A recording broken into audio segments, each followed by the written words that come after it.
지난 토요일 날 베드로전서 1장 끝까지 말씀을 봤습니다. 오늘 2장 1절부터 계속해서 우리 베드로전서 말씀을 보겠습니다. 자, 1절 보겠습니다.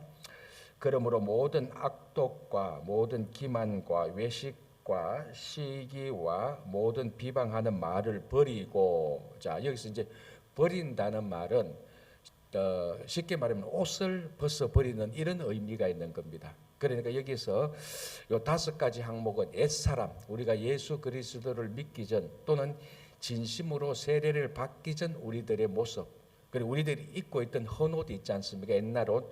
당연히 새 옷을 입으려면은 옷을 갈아입어야 됩니다. 이제 그 갈아입어야 될 옛날 옷의 항목, 옛날 옷이 어떤 모습인가 하면 이제 여기서 5가지가 나옵니다. 악독, 그러니까 나쁜 마음을 가지고 무자비한 마음을 가지고 남을 해치려는 그런 의도, 그 다음에 기만, 속이는 것이죠. 속이는 것. 그리고 외식, 겉과 속이 다른 것, 말과 행실이 다른 것.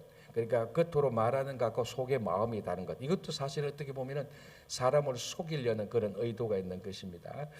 그리고 시기, 열등감에서 남의 잘 되는 것을 방해하는 것들. 그리고 비방, 중상모략하는 거죠. 다른 사람을 해치려고 뒤에서 음모를 꾸미고 군모술수를 하고 막 나쁜 말, 없는 말, 거짓말을 끄집어내는 것들, 이런 것들이 이제 베드로가 우리가 벗어버려야 될 옛날 모습들, 옛날 옷이라고 말하는데, 자, 그럼 한번 보십시오. 요 2장 1절에 이런 것들을 버리고 그 다음에 어떻게 되어 있는가 하면 2절에 갓난 아기들 같이 순전하고 신령한 젖을 사모하라. 자, 순전하고 신령한 젖, 그러니까 순전성, 순정함과 순전함, 온전함, 그러니까 순전한, 온전함, 순수함, 이런 의미가 있죠. 이런 것들을 사모하라는 겁니다. 그래, 옛날 옷을 벗어버리고 이 5가지 옷들을 벗어버리고 순전한 옷으로 갈아입으라는 겁니다. 순전하고 신령한 젖을 사모하는 옷으로 갈아입으라는 겁니다. 자, 그러면은 이제 이 5가지들 옛날 옷의 이 특징이 뭔가 하면 전부 다 순전하지 않는 겁니다. 아까 말하신 것처럼 속이는 것, 겉과 속이 다르는 것, 금모술수, 뭐 비방하는 것, 거짓말을 만들어내고 남을 해치려고 하는 것, 이런 모든 옛날 옷의 특징이 한마디로 말하면 순전하지 못하고 순수하지 못하고 혼합된 겁니다.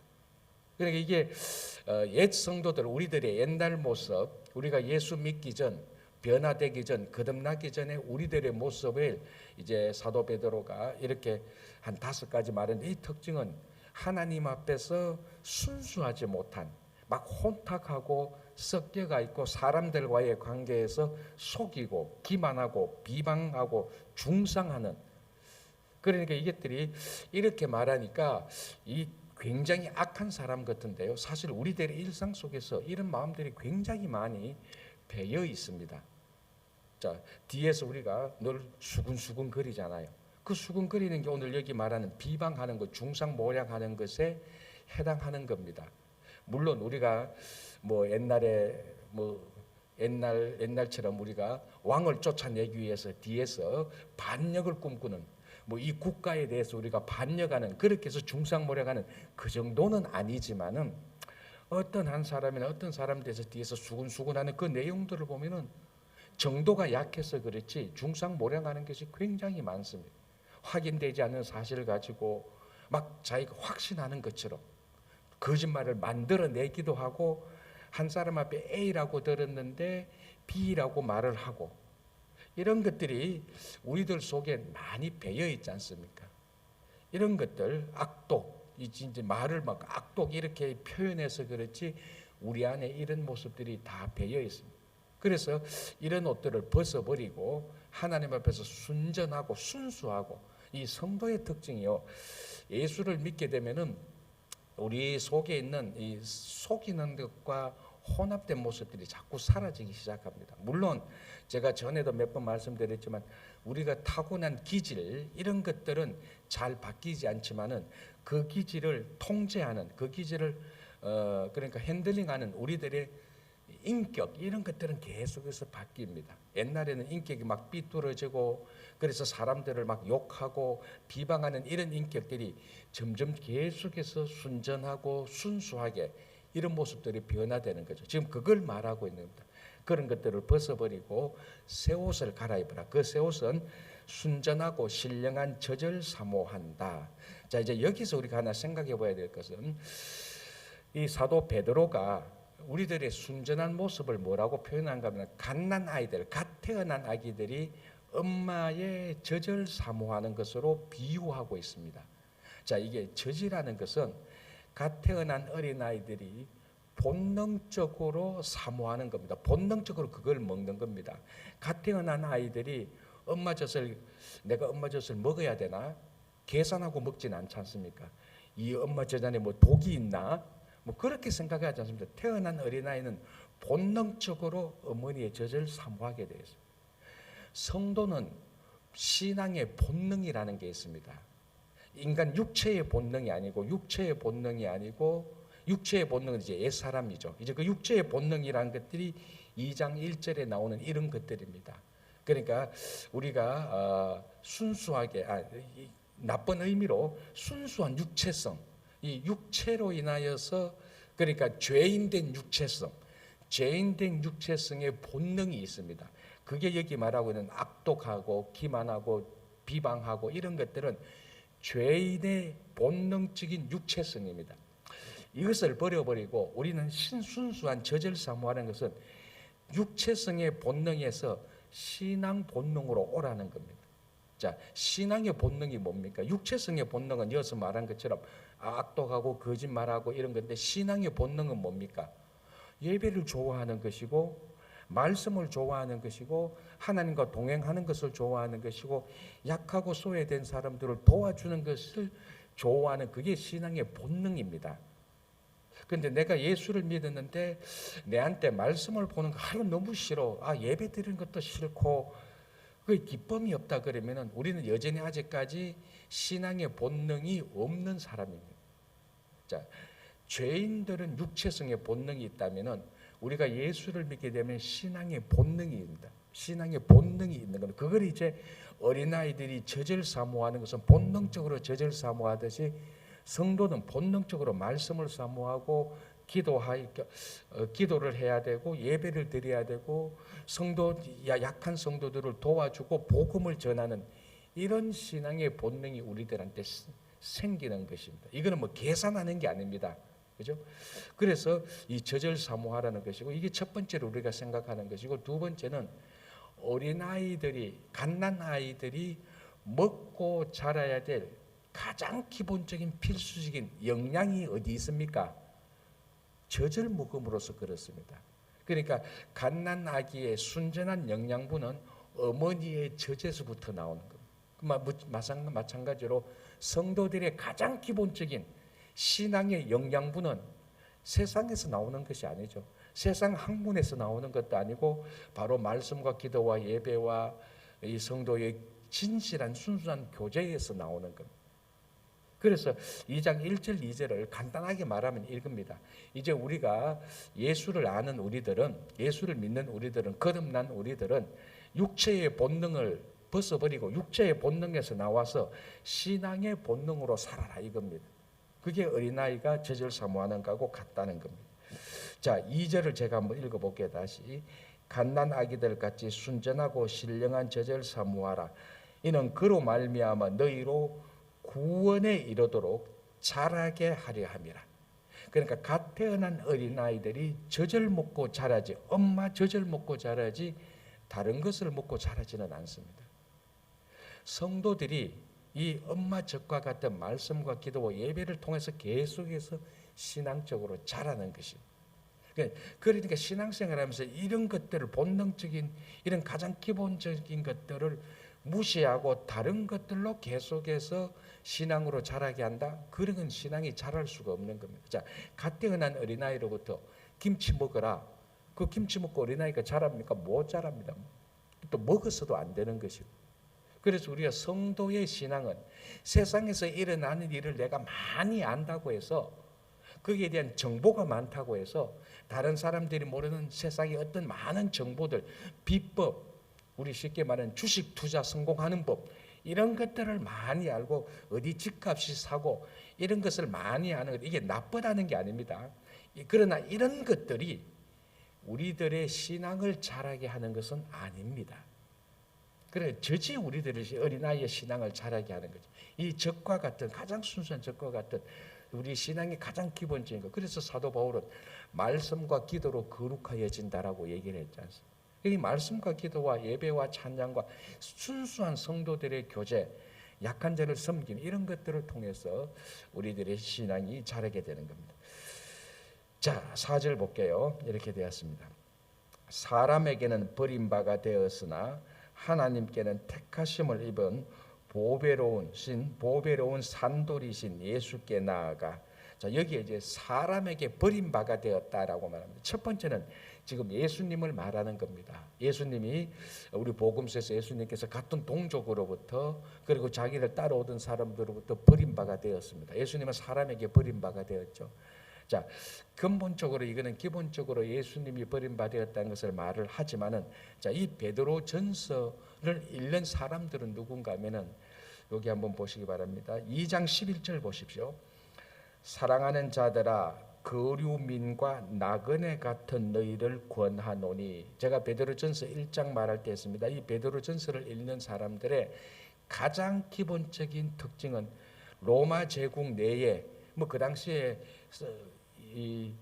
그 크리스찬들이 살고 있는 땅이 로마 제국을 벗어나는 경우가 없을 정도로 로마 제국은 컸습니다. 로마 제국 내에 이곳저곳에서 흩어진 나그네들이라고 말했습니다. 그런데 이 흩어진 나그네들이 다 자기 신앙으로 인하여서 로마인들로부터, 동족 유대인들로부터 핍박을 받고 있었습니다. 신앙 때문에, 다른 것 때문이 아니라 예수 그리스도를 따라가는, 예수님을 구주로 고백하는 그 신앙 때문에 유대인 동족으로부터도 핍박을 받았고 버림을 받고 로마 정부 국가로부터 버림을 받았습니다. 그러니까 굉장히 힘들고 어려운 삶이죠. 이유는 신앙 때문에, 예수 때문에 그랬다는 겁니다. 그런 사람들에게 사도 베드로가 위로하고 격려하고 신앙적으로 자라게 하기 위하여서 전 세계에 흩어진 나그네들에게 준 편지가 이 베드로전서와 후서 아닙니까? 자, 그러니까 이 신앙 때문에 핍박을 받는 사람들, 이 사람들은 다른 말로 하면은 사람들로부터 버림을 받은 사람들, 동족들로부터 버림을 받았고 로마 정부 국가로부터 버림을 받은 사람들. 그래서 오늘 4절에 말합니다. 사람에게는 버림바가 되었으니, 첫 번째는 예수님이 사람들에게 버림바가 되었다.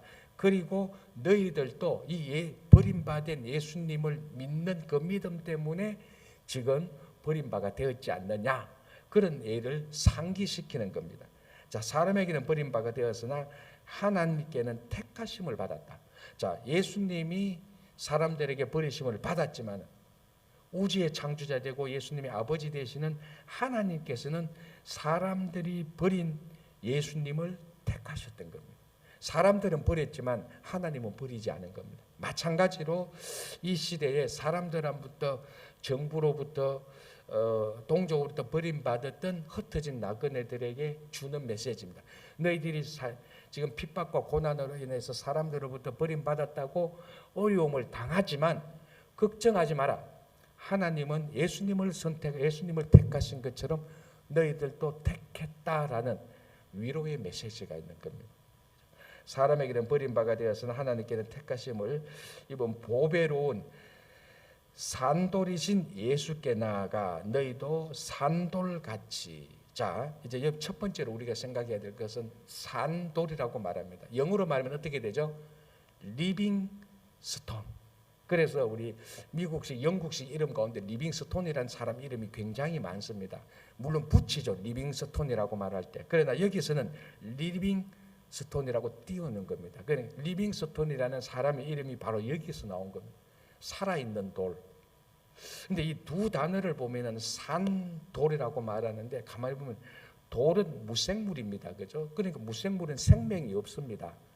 근데 리빙, 살아있다는, 그러니까 사실은 어떻게 보면은 돌이 살아있다는 말인데 돌이 어떻게 살아있습니까? 그러니까 말이 논리적으로 말이 안 됩니다. 살아있다는 것은 생물에게 쓰는 단어인데 돌은 무생물입니다. 그러니까 이게 우리가 또 아주 언어적으로 논리적인 사람은 이런 말을 받아들일 수가 없죠. 돌이 어떻게 살아? 무생물은 살아있는 게 아니야 라고 말을 합니다. 자, 그런데 여기서 산돌, 리빙스톤은 구체적으로 어느 돌 하나를 얘기하고 있을까요? 자, 마태복음 28장 2절을 보면은 어떤 장면이 나오는가 하면은 예수님께서 돌아가시고 난 다음에 3일 만에 부활했습니다. 자, 그 부활 장면에 그 부활된 그 곳에 예수님의 시신을 묻어둔 그 무덤가에 처음에 이제 우리가 복음서를 보면 제일 처음에 마리아가 갔다가 나중에 다시 제자들을 데리고 오고 그 우리 그 뭡니까 거기 요한복음을 보면은 그 무덤을 제일 먼저 확인한 제자는 베드로고 그 다음에 요한이 따라 들어오고 막 이런 일이 생깁니다.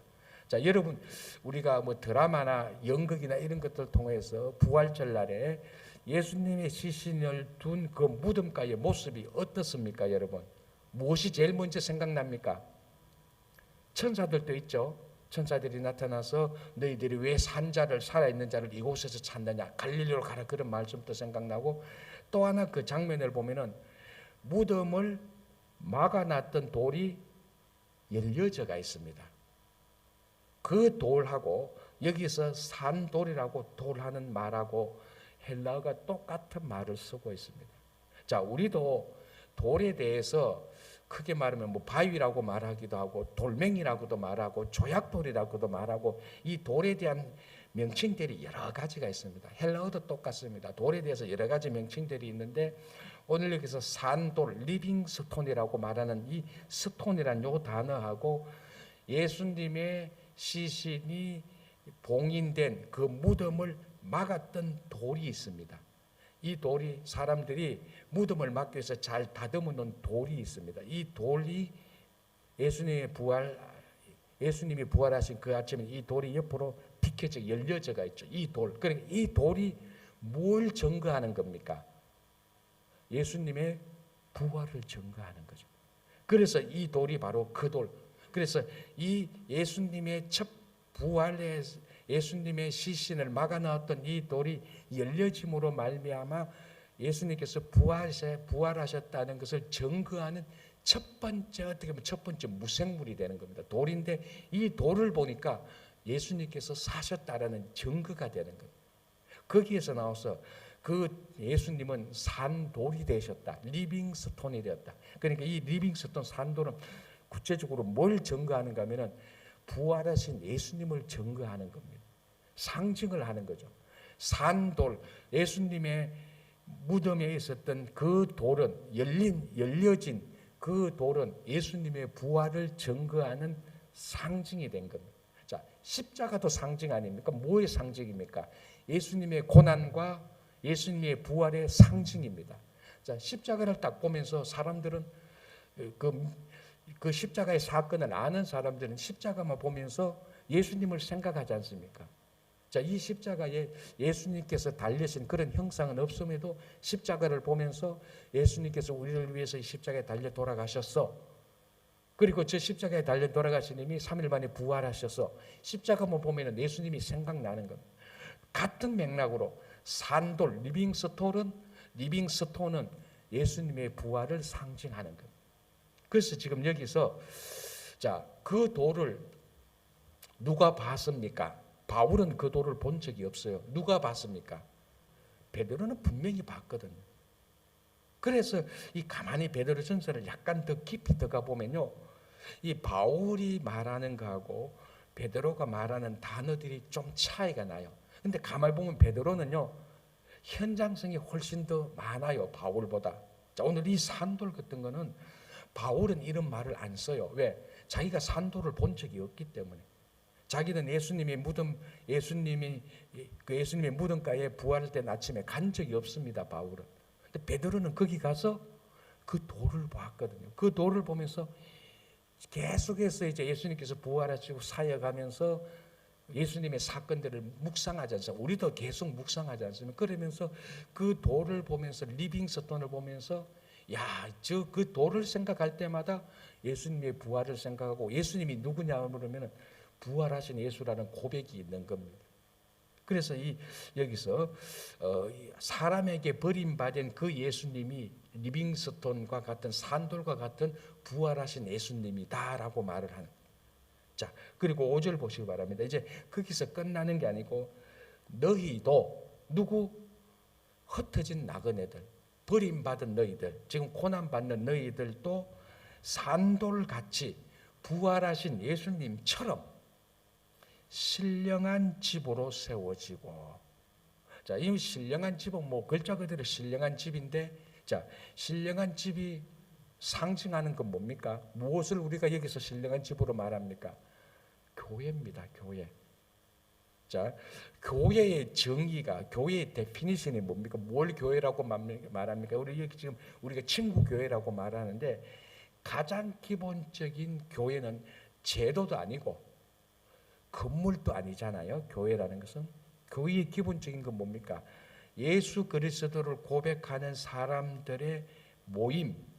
그래서 그 사람들이 모여서 거기서 예배를 드리고 말씀을 사모하고 성도들의 교제가 있고 그곳에서 복음을 전하는 그 사람들의 모임, 이게 교회입니다.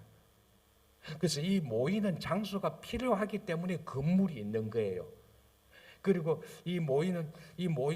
이 사람들이 모였으니까 이 사역을 더 효율적으로 잘 하기 위해서 조직이 필요한 겁니다.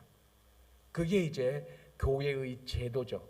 그게 이제 뭐 교단도 있고 이제 또 역사적으로 오면서 이제 그 교단의 특징이 생기고 그런 겁니다. 그러나 기본적인 교회는 건물이 없어도 교회가 됩니까? 안 됩니까? 교회가 되지요. 자, 만약 제가 늘 말하지만 만약 여러분 친구 교회는 이 건물이 있습니다. 252-00 홀에서 하딩 익스프레스웨이 주소에 이 건물이 있습니다. 그런데 만약에 사람들이 여기 와서 이 건물에 모여가지고 예배도 안 드리고 복음도 전하지도 않고 교제도 안 하고 말씀도 안 보고 그냥 사람들 모여서 맨날 술만 마시고 갔다. 이게 교회입니까? 교회 아니죠. 그냥 건물이에요. 교회라고 말하는 건물에 불과한 게 교회가 아니에요.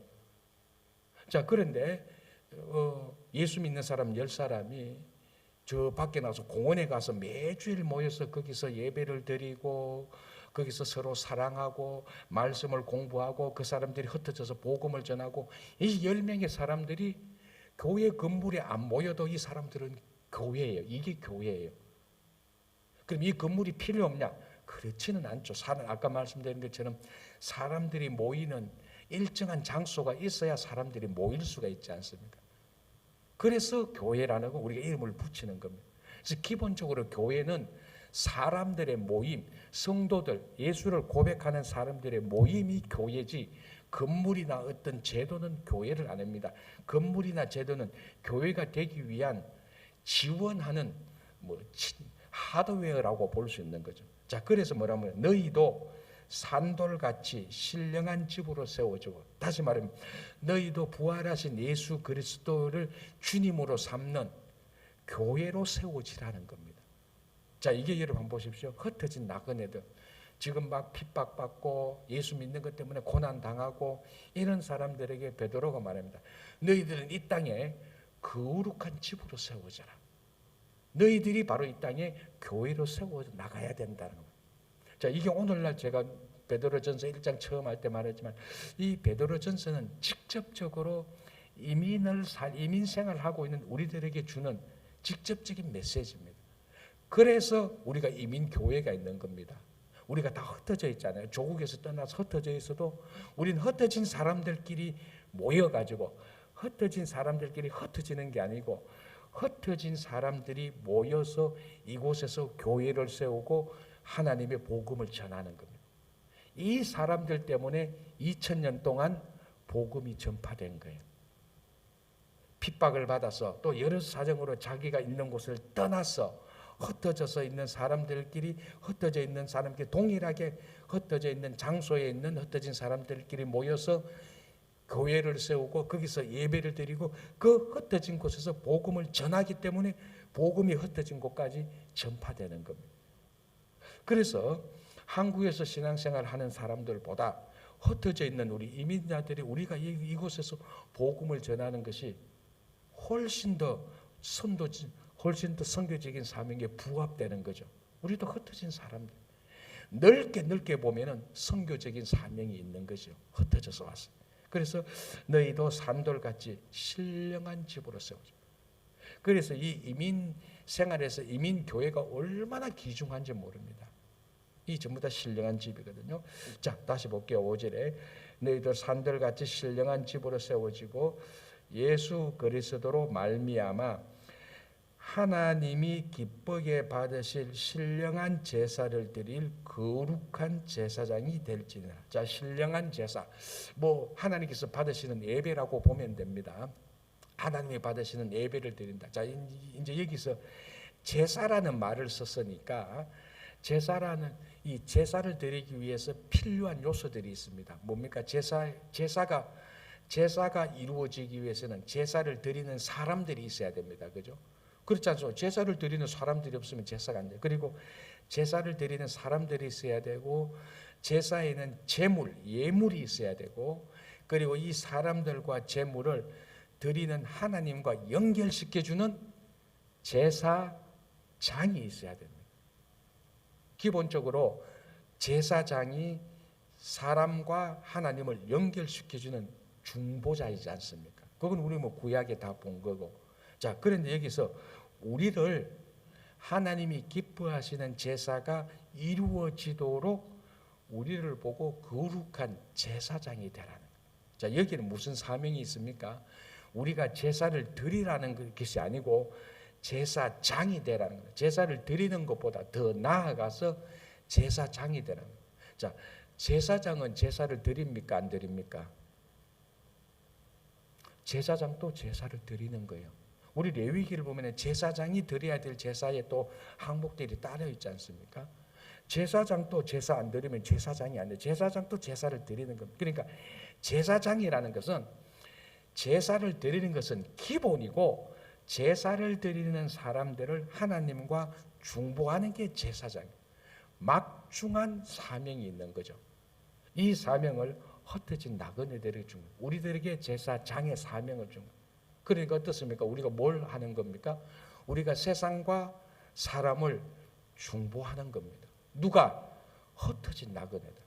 이 세상에서 버림받았다고 생각되는 사람들. 이 세상에서 버림받은 사람들이 나중에 보니까 버렸다고 생각된 사람들이 자기를 버린 세상과 하나님을 중보시키는 가장 중요한 일을 하는 제사장이 되는 거예요. 그러니까 이게 우리들에게 주어지는 신앙의 역사죠. 버림받은 사람들이 복수를 하는 것이 아니고 버림받은 사람들이 자기를 버린 사람에게 복수하는 것이 아니고 자기를 버린 세상을 하나님에게 중보하는 겁니다. 이게 제사장이에요. 누가? 흩어진 나그네들. 지금 버림받고 소외된 이 사람들이 이 세상과 하나님을 연결시키는 중보하는 그게 지금 이 시대에 우리에게 주어진 교회의 목적입니다. 그죠? 자, 하나 더 볼게요. 자, 이제 산돌같이, 그러니까 산돌이 나왔고 거룩한 제사장이 나왔고, 자, 6절 성경에 기록되었으되 보라 내가 택한 보배로운 모퉁이 돌을 시온에 두노니 그를 믿는 자는 부끄러움을 당하지 아니하리라 하였으니 그러므로 믿는 너희에게는 보배이나 믿지 아니하는 자에게는 건축자들이 버린 그 돌이 모퉁이의 머릿돌이 되고. 자, 지금 돌 이야기가 계속 나와요. 산돌이라고 얘기했고 그 다음에 거룩한 제사장이라고 했고 이번에는 특별하게 모퉁이의 머릿돌이라는 말 나옵니다. 그래서 우리 머릿돌 교회가 꽤 많아요. 우리 전번에 10월 둘째 중에 셋째 주니까 뉴저지 이상철 목사님 오셨는데 그 이상철 목사님이 사역한 교회도 뉴저지에 있는 머릿돌 교회예요. 머릿돌 교회는 코너스톤이죠. 산돌은 리빙스톤이고 머릿돌은 영어로 말하면 코너스톤입니다. 코너의 구석에 있는 머릿돌입니다. 자, 이거는 뭔가 하면은 건축할 때 보면은 이 건물을 사각형으로 진다면 각 사각형 모퉁이에 기초가 되는 돌을 세워야 됩니다. 그 기초가 되는 이 돌 위에 벽과 벽이 연결되고 이 위에 이제 건물을 세우게 되는 겁니다. 그러니까 이 머릿돌은 두 가지 의미가 있죠. 첫째는 기초가 되고 두 번째는 연결하게 되는 겁니다. 이 양쪽 벽, 여기 모퉁이 돌이 이렇게 세워놨다면 하나의 모퉁이 돌이 있으면 이쪽 벽과 이쪽 벽을 연결시키는 겁니다. 그리고 이 모퉁이 돌 위에 건물을 세우는 거죠. 4개의 모퉁이 돌 위에 건물을 세우는 거예요. 자, 그런데 이게 지금 무슨 의미인가 하면 믿지 않은 자들이, 건축자들이, 어떤 건축가가 자기가 집을 세우려고 하는 이런 모습들이 있습니다. 이런 집을 세우려고 하는데 이 돌을 보니까 모퉁이 돌이 안 되겠어. 이 돌을 버려버려요. 이걸 못 쓰겠네. 자기가 세우려고 하는 집에 모퉁이 돌이 안 되게 이걸 버려버립니다. 그런데 진짜로 버린 이 돌이 진짜 건축자의 모퉁이 돌이 되는 겁니다. 자, 이게 뭔가 하면은 첫 번째는 예수님을 의미하는 겁니다. 사람들이 그 당시 우리 복음서 유대인들이 아까 그 버림받은 것처럼 믿지 않는 사람들이, 믿지 않은 종교 지도자들이 예수님을 버려버렸습니다. 그래서 십자가에 못 박게 했죠. 그런데 나중에 보니 자기들이 버린 돌, 십자가에 못 박게 한 이 예수 그리스도가 온 인류 역사의 구원의 기초가 되는 겁니다. 그리고 하늘과 이 세상을 연결하는 모퉁이 된 겁니다. 그러니까 믿지 아니하는 자들이, 그러니까 믿지 않는 건축자들, 그러니까 쉽게 말하면 자기가 세우려고 하는 집에 맞지 않은 돌을 버려버렸는데 이 돌이 진짜로 모퉁이 돌이 되는 겁니다. 이게 뭐하고 똑같은가 하면요, 우리 성도들이 자기가 생각하는 세상이 있습니다. 자기가 생각하는 가치관이 있어요. 자기가 좋아하는 욕망이 있습니다. 그 욕망에 이 돌이 안 맞아요. 나는 이렇게 인생을 살고 싶은데 내 인생을 이렇게, 나는 이 세상에서 경쟁에서 성공하고 다른 사람을 모방하더라도, 거짓말을 했어라도 저 사람들을 해치고 내가 1등 되고 내가 출세하고 내가 사람들한테 관심을 받아야 되는 내 가치관이 있는데 이 가치관을 보니까 예수님이 말씀하시는 거 보고 내하고 안 맞아. 그리고 그래서 예수님이 하시는 말씀을 내 던져버리는 거하고 마찬가지예요. 그래서 세상의 가치관을 가지고 와서 그 위에 자기 인생을 세우는 거하고 똑같습니다. 그러니까 오늘날 많은 성도들이 지금 이런 삶을 그대로 반복하고 있습니다. 예수를 믿어도 내 가치관과 인생의 목적이 안 바뀌는 겁니다. 여전히 쉽게 말하면 세상적인 크리스찬이죠. 그냥 교회만 왔다 갔다 합니다. 그런데 속에 있는 가치와 목적은 하나도 안 바뀌어요. 변화 하나도 안 돼요. 그런데 이 말씀을 보니까, 이 말씀대로 살려고 보니까 약한 자를 섬기고, 먼저 섬기고, 겸손하고, 헌신하고, 희생하고, 하나님의 사랑을 하라. 이거 내하고 안 맞아요. 그래서 이걸 버려버리는 거하고 똑같은 겁니다. 자, 우리는 어떻게 해야 되느냐? 이 모퉁이 돌 위에 우리가 세우고자 하는 집을 세워야 되는 겁니다. 그러니까 예수 그리스도 위에 우리 인생을 세워야 되는 거예요. 그런데 예수 그리스도라는 이 모퉁이 위에 이런 건물을 세우려니까 이게 안 맞아요. 그러면 이 건물을 바꿔야 돼요. 우리는 예수 그리스도 위에 우리 인생을 세우려고 하는데 예수 그리스도 위에 우리 세상적인 인생, 그 세상적인 인생을 세우려고 하면 안 맞는 게 많지 않습니까? 아까 2장 1절에 말했던 것처럼 비방하고 기만하고 악독하고 시기하는 것, 이거는 예수 그리스도라는 모퉁이 돌 위에는 세우면 안 되는 겁니다. 그래서 어떤 사람들은 차라리 모퉁이 돌을 버리는 사람들이 있어요. 그게 믿지 않는 건축자들이 한 겁니다. 우리는 어떻게 해야 됩니까? 모퉁이 돌 위에 여기에 맞는, 예수 그리스도에 맞는 우리 인생을 세워야 되는 겁니다. 지금 그거를 말하는. 그래서 8절에 또한 부딪히는 돌과 걸려 넘어지게 하는 바위가 되었다. 그러니까 세상적인 가치와 세상적인 인생을 가지고 모퉁이 돌 위에 세우려고 하니까 이게 안 쓰는 겁니다. 넘어지고 깨지고 막 비틀비틀 거리는 겁니다. 그럼 그걸 말하는 겁니다. 그래서 우리의 삶이, 내 인생이, 내 가치관이 예수 그리스도라는 모퉁이 위에 서 있는지, 아니면은 내가 원하는 인생이 있고 내가 원하는 세상이 있는데 이 세상을 세우기 위해서 예수 그리스도를 끼워보니까 안 맞아서 예수를 버리고 있는지, 그게 지금 우리가 어느 상태에 있는지 우리 자신을 한번 되돌아봐야 되는 거예요. 그래서 우리 모두는 다시 한번, 우리가 혹시나 내 원하는 내 세속적인 세상 인생을 세우기 위해서 버린 말씀이 있다면은, 버린 예수님의 모습이 있다면은 이제 그 순서를 바꿔야 됩니다. 말씀을 가지고 오고 예수 그리스도 위에, 여 위에 우리 인생을 세워야 되는 겁니다. 예수님 위에, 말씀 위에 우리 인생을 세워가는 여러분 모두가 되기를 바랍니다. 기도하겠습니다. 하나님 아버지, 감사합니다. 예수님이 우리의 모퉁이돌이 되었는데 우리가 그 모퉁이돌을 버리고 우리 인생을 세우려고 세상의 다른 돌들을 밑에 깔아놓고 그 위에 우리 인생을 세우는 것은 아닌지 한번 되돌아보게 하고, 우리 모든 삶의 가치와 목적을 예수님 위에 세울 수 있도록 도와주시옵소서. 주님, 특별히 기도하기는 이번 주 금토일 3일 동안 우리 허봉기 목사님 모시고 부흥회가 있습니다. 여러 가지 바쁘고 피곤하고 지친 또 세상살이에 다시 한번 이 부흥회를 통하여서 우리 인생을 말씀 위에 세우고 우리 인생을 예수님이 위에 똑바로 세우는 귀한 부흥회가 될 수 있도록 도와주시옵소서. 세상의 시간들, 세상의 일들을 다 정리하고 이번 부흥회를 통하여서 우리가 어떻게 신앙생활을 해야 되는지, 흩어진 넘어진 우리 신앙을 다시 잘 정돈할 수 있도록 도와주시옵소서. 또 11월 달부터는 귀한 일꾼을 세우기 위한 공천이 시작됩니다. 이번 공천을 통하여서 하나님께 영광을 돌릴, 그리고 교회를 세울, 그리고 하나님의 사역을 잘 겸손하게 감당할 수 있는 귀한 일꾼들을 세워주셔서 교회가 더 성장하고 부흥하고 모든 성도들과 함께 아름다운 신앙생활을 할 수 있도록 도와주시옵소서. 추수감사절이 있고 또 이제 연말로 나갑니다. 올 한 해 잘 마무리할 수 있도록 주님 도와주시고, 오늘 하루도 하나님께 올려드리는 기도에 다 응답하여 주시옵소서.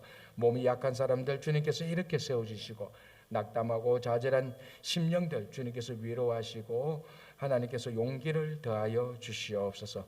전 세계적으로 전쟁과 기후로 말할 수 없는 고통 속에 있는 우리 형제자매들 주님께서 함께해 주시고 그들의 피해가 속히 복구될 수 있도록 도와주시옵소서. 예수님 이름으로 기도합니다. 아멘. 자, 이렇게 기도하시고 돌아